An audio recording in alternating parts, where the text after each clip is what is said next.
Have you ever thought about what would happen if we had to eat our words? Yes, you heard it right.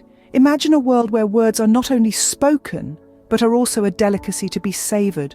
A world where your words don't just hang in the air, but land on your plate, ready to be consumed.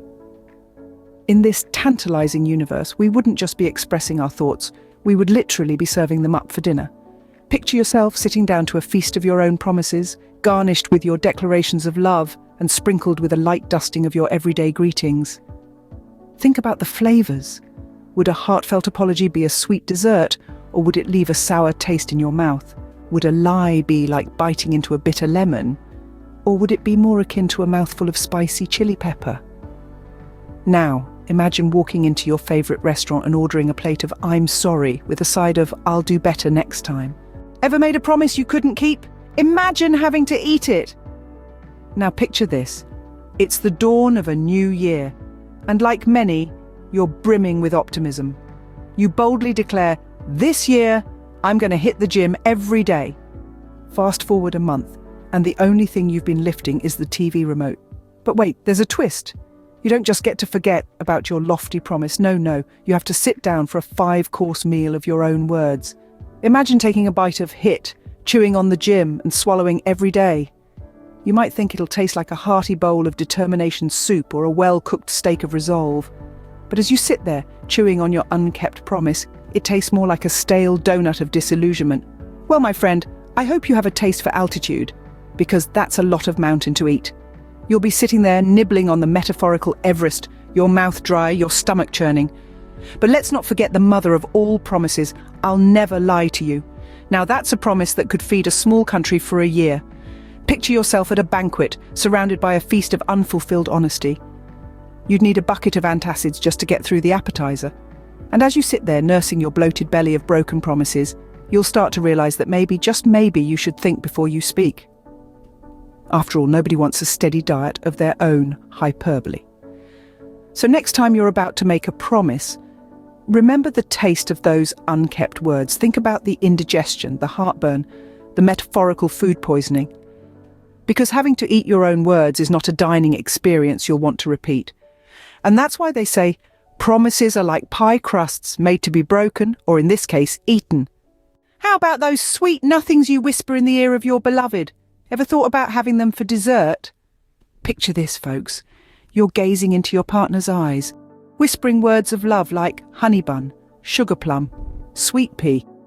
Sounds like a dessert menu at a fancy restaurant, doesn't it? Well, imagine having to literally eat your words. That's right, each "I love you" becomes a spoonful of syrup. Every "you're beautiful" turns into a slice of cake. Don't get me started on those "you complete me" lines. That's a whole chocolate fondue. Suddenly those sweet words start to feel a lot heavier, don't they? Not so easy to dish out when you're counting the caloric content, huh? You'd have to think twice before calling your partner a delectable delight unless you're ready for a full-blown sundae. So lovebirds, beware. Remember, too much sweet talk can lead to a sugar rush. What if every insult you hurled at someone had to be taken with a pinch of salt? Or maybe a whole salt shaker? Welcome to the unappetizing world of insult cuisine, where every nasty word you spit out becomes a nasty dish you have to chow down. Imagine this. You're at a get-together and you lose your cool. You call someone a blockhead. Congratulations, you've just earned yourself a complimentary serving of blockhead broth, a rather unsavoury concoction of bitterness and regret. Or perhaps you're more of an airhead kind of person.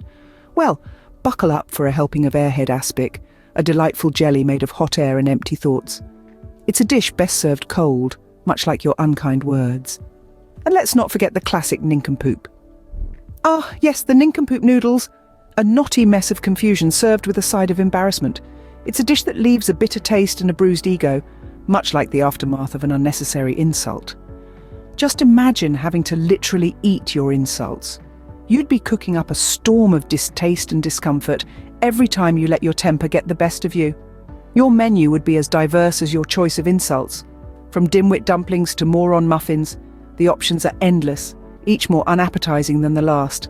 But hey, there's a silver lining. This could be the world's most effective diet plan. Who'd want to risk a mouthful of insult ice cream or a slice of slander sandwich? You'd think twice before saying anything unkind. Your words would be as carefully chosen as your meals. So the next time you're on the verge of hurling an insult, remember this: you're also on the brink of a culinary disaster. You don't just hurt someone else's feelings, you also ruin your own meal. Next time you plan to dish out an insult, remember, you might have to literally eat your words. Ever told a lie that was hard to swallow?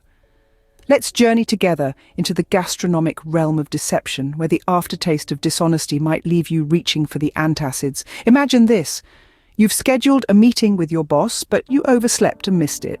You stride into the office, eyes wide, hair disheveled, and tell your boss that you were abducted by aliens who needed your expert advice on Earth's coffee brewing techniques. Now that's a whopper, a Big Mac of a lie, supersized with a side of fries. Next thing you know, you're handed a plate with a juicy, glistening fib, garnished with a sprig of embellishment. You're faced with the daunting task of consuming your own deceit. As you take the first bite, you realize it's not as tasty as you thought. It's rubbery, hard to chew, and leaves a bitter aftertaste. But wait, there's more. As the lie starts to travel down your esophagus, you feel it, an uncomfortable sensation, a bit like heartburn, but worse. It's the indigestion of deception. Your stomach is doing somersaults, your intestines are staging a protest, and your liver is considering going on strike. The lie is now sitting in your belly, heavy and unyielding, like a bowling ball. You're bloated with dishonesty, and it's not a pleasant feeling. And then, the grand finale. The lie must eventually make its exit. I won't go into the gory details, but let's just say it's not a pleasant process. You're left feeling drained and regretful, wishing you'd just told the truth from the start. So the next time you're tempted to serve up a tall tale, remember the indigestion of deception. Remember the discomfort, the regret, the unpleasant aftermath. It might just be easier to serve the truth straight up, no garnish needed. And that's why they say, honesty is the best policy and the easiest to digest. Ever wished you could take back something you said? Well, in this world, you'd have to. Imagine this. You've just had a squabble with a friend, and you've thrown out a flurry of words you didn't really mean. A moment later, you're filled with regret. In a normal world, you'd apologize, maybe send a text or perhaps a cute puppy meme to lighten the mood. But in this world, you'd literally be eating your words. Picture chowing down on a hefty plate of "I never want to see you again," garnished with a side of "you're the worst." Not exactly the most appetizing meal, is it? And let's not forget those moments when you've made a bold claim you couldn't quite back up. You know, like when you swore you could run a marathon without breaking a sweat, or when you promised your boss you could handle that impossible workload. Oh, how those words would come back to bite you.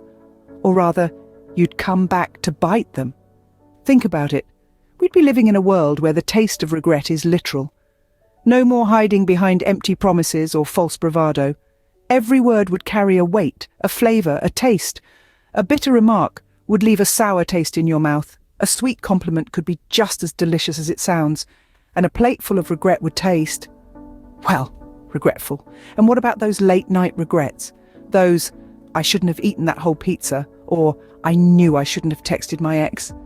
In this world, it's not just a metaphorical stomachache you'd be dealing with, but a literal feast of regret. You'd be waking up to a breakfast of "I'm sorry" and "I didn't mean it," washed down with a tall glass of "I'll never do it again." So remember, folks, think before you speak, because in this world, you are what you eat, or rather what you speak.